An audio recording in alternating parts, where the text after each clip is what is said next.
Labaran Hausa daga ƙasar Jamhuriyar Nijar. Masu saurare barkanmu da warhaka, barkanmu da sake kasancewa da ku a cikin wannan rana ta yau, domin sauraron rahotannin labaran Hausa da za mu kawo muku daga ƙasar ta Jamhuriyar Nijar akan abubuwan da ke faruwa ƙarƙashin jagorancin wannan mulki mai adalci na sojin CNSP,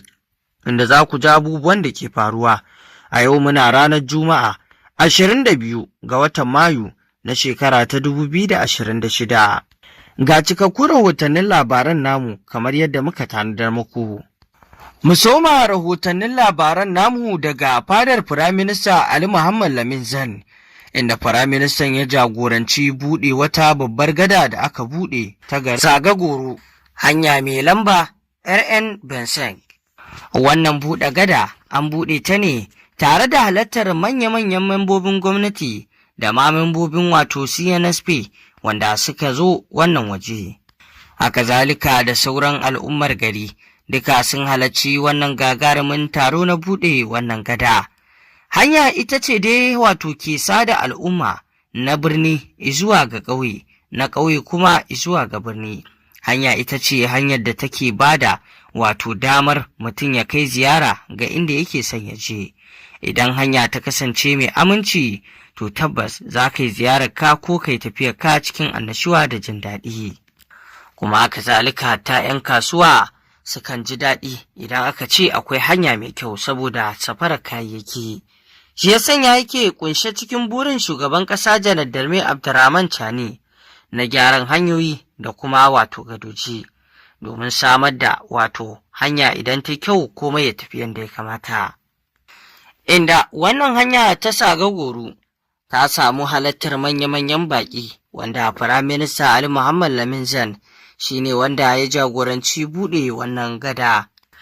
Inda a wannan waje Firaminista Ali Muhammad Lamin Zan ya yi wani jawabi wanda yake abin saurara ga al'umma, inda da fari ya fara miƙa gaisuwar shugaban ƙasa Janar Darme Abdurrahman Chani zuwa ga al'umma. Musamman ma ƙudiri da buri da shugaban ƙasa Janar Darme Abdurrahman Chani ya sa a gaba domin kawo sauyi a wannan ƙasa, domin gudanar da ayyuka domin al'ummar ƙasar Nijar su amfana, wanda dama waɗannan ayyuka ana yin su ne domin amfanuwar 'yan ƙasar Jamhuriyar Nijar.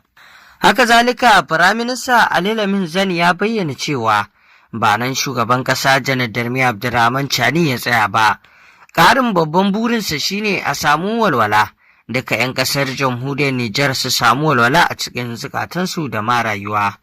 Haka zalika wannan wato biki na buɗe gada ya samu halartar gwamnan na Tilaberi, haka zalika da kuma gwamnan jihar Yamai Asman Abdu Haruna. Haka zalika ministan gine-gine Maman Salisu, wanda shi ma ya kai godiyarsa zuwa ga wato ma'aikata da suke waɗannan gine-gine, wanda babu shakka silarsu ayyuka suke yin kyau.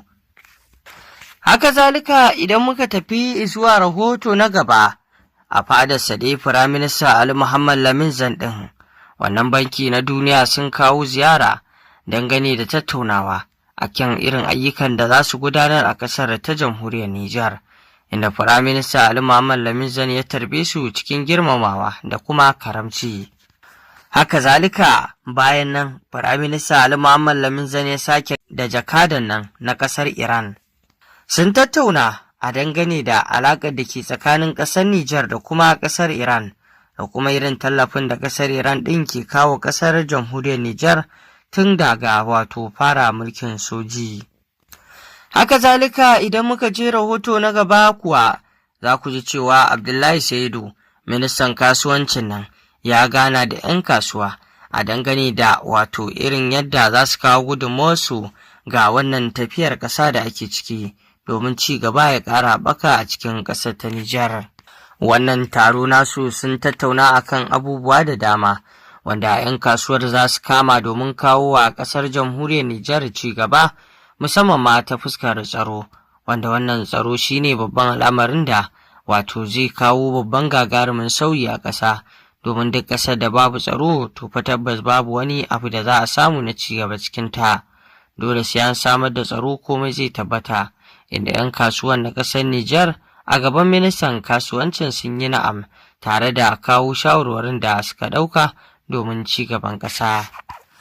Sai kuma rahotonmu na gaba idan muka tafi zuwa ga ƙasa mai tsarki, ƙasar Saudi Arabia, yayin da mahajjata na ƙasar jamhuriyar Nijar ke can domin sauke wato farali, inda babu shakka dai aikin hajin bana alhazan ƙasar jamhuriyar Nijar da suka sauka sun fara gudanar da abubuwa na wannan aiki, inda an yi roƙo su sanya ƙasar jamhuriyar Nijar cikin addu'a domin Allah Ubangiji ya kawo ƙasa ci gaba. Suna ci gaba da gudanar da ayyuka na aikin haji, inda hukumar nan ta Koho ta nuna babban farin cikinta bisa kammala wannan jigila ta alhazai cikin ƙoshin lafiya da aka yi ba tare da samun wani tsaiko ba, kamar yadda da aikin haji wato akan so wato a gama komai ba tare da matsala ba, inda Koho ke yin ƙoƙarin cimma wannan al'amari, kuma Koho ta tanadar da abubuwa sosai ga alhazai a bana, musamman ma masauki da ɗakuna dai da dai sauran gurin abin da yake na buƙatun alhazai, hatta ma da wato rashin lafiya idan sun yi akwai likitocin da aka tanada. Wannan da ya Koho ta ƙasar Nijar tana matuƙar ƙoƙari. Sai kuma rahoton namu na gaba idan muka dawo gida a jihar ta da Magaran, inda gwamnan jihar Kanal Sani Mamman Masallaci ya kai ziyara kasuwar da ake saida wato dabbobi saboda layya ta babbar sallah da ke tunkarowa, domin ganewa idansa irin yadda abubuwa ke tafiya a wannan kasuwa. Haka zalika domin jin farashi na waɗannan dabbobi da yadda ake saida su, saboda dai ya kamata hukuma ta san irin farashin da ake yi wanda ya dace ko bai dace ba, saboda layya babbar sallah da ke karatowa kwanaki kaɗan masu zuwa. Inda ya kira ga 'yan kasuwa wajen tausayawa da kuma yin abin da ya dace domin wato wannan farashi a samu talakawa kowa ya samu ya sai abin layya, inda dai ya yi kira da wato ma 'yan kasuwa da su ringa yin abin da ya dace. Haka zalika a dai fuskar da Magaran ɗaya rahoton kuwa za ku ji cewa an ƙaddamar da ta PBC plan wanda aka fara gudanarwa,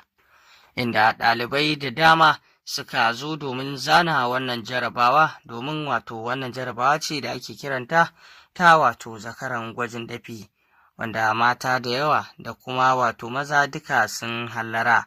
inda babu shakka ƙasar Nijar a kullum ilimin ɗiya mata yana ƙara ci gaba, saboda irin yadda mata da yawa suke samun dama a fagen karatun. Domin a wannan jarabawa wato kusan kimanin mata 8,000 ne ke wato yunƙuri na samun wannan nasara, inda an yi kira ga ɗalibai ga kowa ya mai da hankali domin zana jarabawar yadda ya kamata domin samun nasara. Inda rahoton namu na gaba kuwa idan muka tafi zuwa garin Tanud, an yi wani jerin gangami na jerin gwano domin nuna wato goyon baya ga wannan mulki na CNSP, inda babu shakka dandazon al'umma da shugabanni na bariki da na gargajiya duka sun hallara a wannan waje na jerin gwano. Haka zalika ƙungiyoyi na mata da kuma matasa farar hula duka sun fito wajen wannan gangami domin nuna goyon baya ga gwamnatin CNSP, inda tabbas wannan jerin gwano dandazon al'umma da ba za su irgu ba sun zo wannan guri domin nuna girma da kuma karamci da kuma goyon baya ga shugaban ƙasa Janar Darmi Abdurrahman Chani da ma gwamnatin IOS baki ɗaya Nijar ma da Burkina Faso, bisa kishi da suka nuna na tsayawa kai da fata domin kwasar 'yancin ƙasashen su. To masu saurare ƙarshen rahotannin labaran kenan da muka kawo muku a yau dinnan. Ku ci gaba da bibiyar wannan tasha tamu domin samun ingantattun rahotannin labarai a koda yaushe, domin sanin abin da ke wakana a ƙasar ta jamhuriyar Nijar da ma duniya baki ɗaya. Ku dangwala mana alamar subscribing sannan ku danna ƙararrawar sanarwa, domin yin hakan ne zai ringa ba ku damar samun labaranmu a koda yaushe.